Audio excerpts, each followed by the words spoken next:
झारखंड में अपराधियों का मनोबल सातवें आसमान पर है। अब कहीं भी पुलिस को देखते ही गोली चलाने से भी गुरेज नहीं कर रहे। एक ऐसा ही मामला देर रात जमशेदपुर से सामने आया, जब पुलिस और बदमाशों के बीच मुठभेड़ हुई। सबसे चौंकाने वाली बात रही कि जिस हथियार से बदमाशों ने फायरिंग की, वह हथियार कोई और नहीं बल्कि एक कांस्टेबल की कार्बाइन थी। गनीमत रही कि गोली किसी को लगी नहीं और बाद में तमाम पुलिसकर्मियों ने जवाबी कार्रवाई की, जिसमें 3 अपराधियों को गोली लगी है।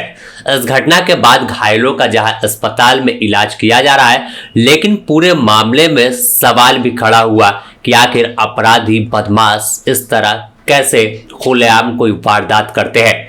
पूरा मामला कैरव गांधी अपहरण कांड से जुड़ा हुआ है, जब 3 अपराधियों को लेकर जमशेदपुर पुलिस बिष्टुपुर थाना क्षेत्र के साईं मंदिर के पास पहुंची थी। समय रात का करीब 2:30 से 3 बज रहा था। इसी दौरान उनसे पूछताछ के बाद पता चला कि साईं मंदिर के पास हथियार छुपा कर रखा गया है, कारतूस रखा है और देर रात ही तमाम पुलिस के जो अधिकारी थे वो अपराधियों को लेकर बिष्टुपुर थाना क्षेत्र के उस इलाके में चले गए। लेकिन जैसे ही यहां पर पहुंचे, बदमाशों ने एक कांस्टेबल की कार्बाइन छीनी और गोली चलानी शुरू कर दी। जवाबी कार्रवाई पुलिस ने की, जिसमें 3 को पैर के नीचे गोली लगी है और थाना प्रभारी आलोक दुबे पर भी फायरिंग हुई थी। एसपी ने खुद इसकी पुष्टि की है। तो इस पूरे कहानी से लेकर पूरे कार्रवाई पर भी सवाल उठा कि आखिर पहले तो कैरव गांधी का अपहरण एसएसपी आवास के नजदीक से हो गया, उसके बाद पुलिस ने 13 दिन बाद उसे बरामद किया और फिर अब जब उनकी गिरफ्तारी बदमाशों की हुई थी, उनमें इतना हौसला था, इतनी हिम्मत थी कि पुलिस का ही हथियार छीनकर गोली चलाने से परहेज नहीं कर रहे। तो पूरे व्यवस्था पर ही सवाल खड़ा होने लगा कि आखिर इतनी हिम्मत बदमाशों में कहां से आई है। इस घटना की जब जानकारी सिटी एसपी कुमार शिवाशीष को मिली तो वह भी अस्पताल पहुंचे। आपको सुनाते हैं क्या कुछ बता रहे हैं कुमार शिवाशीष, सिटी एसपी जमशेदपुर। क्या हुआ? जैसा कि आपको पता होगा, 13 जनवरी को बिष्टुपुर थाना क्षेत्र अंतर्गत कैरव गांधी का अपहरण हुआ था। उसमें टीम ने अपनी कार्रवाई करते हुए ये इंश्योर किया था कि 26 और 27 जनवरी के मध्य रात्रि में कैरव गांधी को सकुशल बरामद कर लिया गया था पुलिस द्वारा। उसके बाद मल्टीपल रेड्स हमने बिहार में किए थे, मल्टीपल डिस्ट्रिक्ट्स में हमने बिहार के किए थे, वहाँ से काफ़ी अक्यूज अरेस्ट हुए थे। उसमें से 3 अक्यूज थे जिन्होंने हमें बताया कि हथियार वो जब कैरव गांधी को लेके जा रहे थे तो उन्होंने हथियार को फेंका था रास्ते में। वहाँ पे जब रिकवरी करने के लिए हम लोग गए थे तो आफ्टर द हथियार रिकवरी, जिसमें 2 कट्टे रिकवर हुए थे और 4 गोलियाँ रिकवर हुई, उसमें उनके द्वारा फिर वहाँ पे पुलिस टीम के एक कांस्टेबल का कार्रवाई को छीना गया और पुलिस टीम के ऊपर 6 राउंड फायरिंग की गई। थैंकफुली किसी को कोई इंजरी नहीं हुई पुलिस टीम में, बट रिटेलिएटरी फायर हमने 5 लोगों पे किया, 5 राउंड्स किया और 5 राउंड्स में 3 लोगों को इसमें गोली लगी है, जिनका नाम है गुड्डू सिंह, इमरान आलम और रमीज राजा। तीनों को पैर में गोली लगी, अभी हॉस्पिटल आए थे। तीनों काफ़ी स्टेबल है और कोई इशू नहीं। तीन को अंडर को मेडिकल ट्रीटमेंट और बाकी लीगल प्रोसीजर। कहाँ के सब लोग हैं? ठीक है, सब कहाँ बिहार के रहने वाले, बिहार में नालंदा और गया जिला के रहने वाले। तो बताया जा रहा है कि जवाबी कार्रवाई में करीब 5 राउंड गोली चली है, जिसमें 3 आरोपी घायल हुए हैं।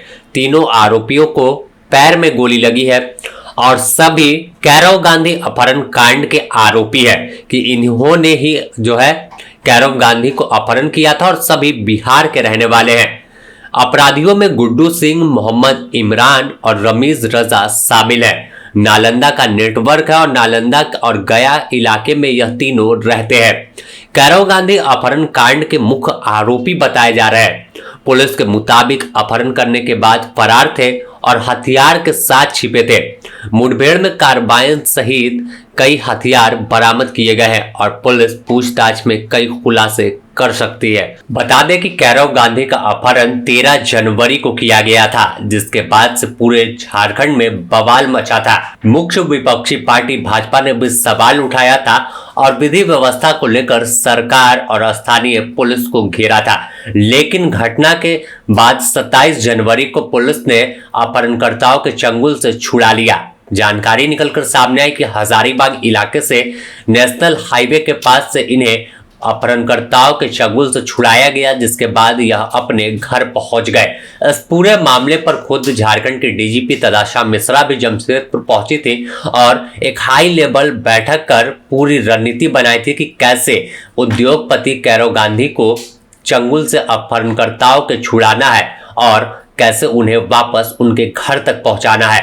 लेकिन इस पूरे मामले में अब जब वह वापस आ गए, अपराधियों की गिरफ्तारी हुई और फिर मुठभेड़ हुई, और मुठभेड़ भी वह अपराधियों के हथियार से नहीं, किसी कांस्टेबल का हथियार छीनकर कोई अपराधी फायरिंग कर देता है, तो फिर सवाल वही खड़ा हो जाता है कि हिम्मत कहां से आती है।